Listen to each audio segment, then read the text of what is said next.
Ah, encore la jeunesse de France qui va foutre le camp de l'autre côté de l'Atlantique. C'est terrible. Monsieur le Président, votre jeunesse s'en va pour je sais pas, pour travailler au Canada ou aller à Cusco. Christelle? Oui. Alors, Cusco au Pérou. Ouais, Cusco au Pérou, c'est un peu la fin de notre quête vers les mystérieuses cités d'or avec les enfants. Pourquoi? Parce qu'on s'est quitté la dernière fois, on était à La Paz. Ouais. Et en fait, on est parti avec les enfants sur le thème de la recherche des mystérieuses cités d'or. On est remonté par le lac Titicaca, l'Isla del Sol, le canyon de Colca, et puis le Machu Picchu. Quand il va falloir les envoyer à l'école dans quelques temps, ça va pas être facile. Ils vont bien Non, tout à coup, je percute. Tu te rends compte tout ce que tu viens de me dire qu'ils ont vu ces derniers temps? Ah ouais, non, mais c'est énorme, c'est énorme. Ils se rendent compte? Ils en sont déjà conscients, ouais. Je me demande ce qui se passe dans leur tête. Ils ont quel âge déjà? 5 ans et 7 ans. 5 ans et 7 ans. On se rend bien compte de tout ça, à cet âge-là, ouais? À 5 ans, c'est un peu abstrait, mais on profite bien, en tout cas, du jour présent, et on a bien conscience que chaque jour, c'est un jour exceptionnel. Ouais. À 7 ans, il a un peu plus conscience, parce qu'il est capable de nous dire, quand on va rentrer à l'école, en fait, on va essayer de m'apprendre des choses comme ça, assis sur une chaise. Je sais pas si je vais rester assis sur ma chaise. Oh là là, oui, c'est vrai, quand même. Ils sont foutus. Ça fait un bout de temps qu'on n'a pas rappelé un peu ce que vous faites, tous les 4, là. Donc, t'es avec Vincent et vos deux fils, hein. Vous êtes partis depuis combien de temps maintenant? 1 an, non? Depuis le 15 avril. Ah non, 15 avril, d'accord, ouais. Ouais, on arrive au milieu de notre périple, là, puisque ça va faire 6 mois. Et on va à la rencontre des écoles, un peu sur chaque continent. Donc, on a quitté, on a eu l'occasion de parler de l'école en Argentine. Oui, alors tu te rappelles des gros débats sur les drapeaux. Tu m'as soulevé un débat là sur mais tu sais que c'était marrant comme débat parce qu'on s'est rendu compte que dans pas mal de pays, finalement, on fait ça, on fait le salut du drapeau le matin à l'école, la main sur le cœur, l'hymne national, tout ça. On a presque l'impression que finalement c'est la France l'exception. Ben oui, alors tu sais que t'es en train de rater un débat là ici, on est en plein dedans parce qu'il y a c'est lequel je crois que c'est Jean-François Copé, bon ça te dit rien, mais c'est un membre de la majorité, et il demande à ce qu'on rétablisse le salut aux armes, c'est-à-dire que les jeunes citoyens français doivent prêter allégeance, etc. C'est un petit peu le même débat, quoi. Et ça s'engueule dans toute la France, dans tous les bistrots du royaume, on s'engueule on dit non, c'est ringard, mais non, c'est bien la République, monsieur, la République. Et c'est rigolo comme ici, on est fermé à ce genre de choses. Je veux dire que moi, par instinct, je serais fermé aussi.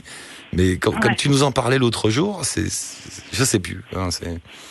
C'est marrant. Nous, en tout cas à l'extérieur, on n'est pas complètement fermé à ça. Ouais. Je sais pas comment on sera au retour, mais pour l'instant, on a encore un peu du mal. Bon, donc, vous passez... Voilà. Et là, les écoles, ça avance? Vous poursuivez cette histoire? Écoute, là, c'est notre dernier jour à Cusco, et demain, on reprend la route pendant 24 heures pour arriver à Huancaray, qui est un tout petit village du Pérou, et où on va passer une semaine dans une école et dans une famille péruvienne. Ah, c'est pour ça, Annika me disait tout à l'heure, il faut les prendre ce soir, après ils vont disparaître pendant 10 jours. On ne pourra plus les avoir. Voilà, après on n'est plus là pendant 10 jours, jusqu'à ce qu'on se tourne sur Lima, mais on aura encore 24 heures de route pour remonter sur Lima. D'accord, donc le voyage, il y a encore toute une tirée en Amérique du Sud, c'est ça, avant de rejoindre l'Asie? On quitte l'Amérique du Sud le 7 octobre. Et on va pas en Asie, on va en... écoute, on a rencontré là deux Français qui sont des grands voyageurs. Ça fait 22 mois qu'ils sont sur les routes du monde et qui nous ont dit la Nouvelle-Zélande, c'est vraiment super. Donc peut-être on va changer notre planning et on ira en Nouvelle-Zélande avant de passer très brièvement en Australie. Ah oui, et vous allez pas en Asie alors? Asie du Sud-Est, tout ça? Après l'Océanie. Ah, après l'Australie alors? Oui. D'accord. Oui, vous avez le temps après tout. Mais comment vous allez arriver en Nouvelle-Zélande? Comment on va arriver en Nouvelle-Zélande? En avion. Vous allez encore faire un périple pas possible? On va perdre une journée. Ah oui, vous allez passer la ligne la deadline? Ouais, voilà, on part le 7 octobre et on va arriver le 9. Voilà, ça m'est arrivé une fois dans ma vie, c'est extrêmement perturbant, tu vas voir. Je pense, oui. Ouais, ça va arriver. Et alors, tu passes un coup de fil aux gens quand tu arrives de l'autre côté et ils disent, mais... Parce que moi, je travaillais pour des radios, je racontais des histoires sur la radio, et la radio, je l'appelle, ils me disent, mais t'étais où hier? Et là, je me dis, je sais pas, hier, où est passé mon hier? J'ai perdu un hier. Et c'est assez bizarre. Ouais, tu verras, vous allez perdre. Et en fait, il faut refaire le tour dans l'autre sens pour regagner la journée. Exactement. Ouais. Les Français qu'on a rencontrés là, eux, ils l'ont fait dans l'autre sens et ils ont eu deux aujourd'hui. Et alors, ce fameux Machu, je reviens à votre voyage dans ce moment, ce fameux Machu Picchu, alors c'est comment? Écoute, le Machu Picchu, c'est impressionnant. C'est vraiment des constructions, tu te demandes comment ça peut être possible, qui sont très, très, très aériennes. Ouais, c'est juste impressionnant. Après, nous, on n'a pas eu la chance d'avoir le soleil. Parce que c'est quoi? C'est des ruines qui sont tout en haut d'une montagne, c'est ça? Ouais, ce sont des ruines qui sont vraiment en haut d'une montagne, mais d'une montagne qui est vertigineuse, quoi, qui tombe à pic. T'as, je sais pas, de dénivelé sur le côté, mais vraiment à pic, quoi. Et comment on arrive là-haut? Il y a un petit chemin? Alors nous, on est parti de Cusco, on a eu 6 heures de bus qui nous a laissé à Hydroelectrica et après on a longé la ligne de chemin de fer pendant 6 kilomètres en marchant pour arriver à Aguascalientes. Ouais. Et d'Aguascalientes, le matin, tu pars vers 5 heures à pied, tu gravis les escaliers pour arriver jusqu'au Machu Picchu. Ah, il y a un escalier. Nous, on n'a pas fait ça avec les enfants parce qu'à 5 heures, c'était pas possible. Ah ouais, on a pris un bus qui montait à partir de 6 heures. D'accord. Et ouais. Et au retour, on est monté dans le train. Et c'est très touristique, il y a du monde? C'est très, très, très, très, très touristique, oui. Ouais, bon. Et on était sur une période où, a priori, il n'y avait pas trop de monde. Pourtant, il y avait déjà beaucoup, beaucoup, beaucoup trop de monde pour nous qui n'avons pas trop l'habitude de rencontrer des touristes.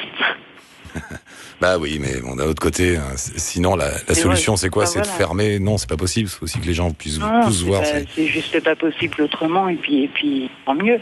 Ah ouais, non, mais c'est toujours que les gens, les touristes puissent profiter aussi de voir ça. Et puis, ouais.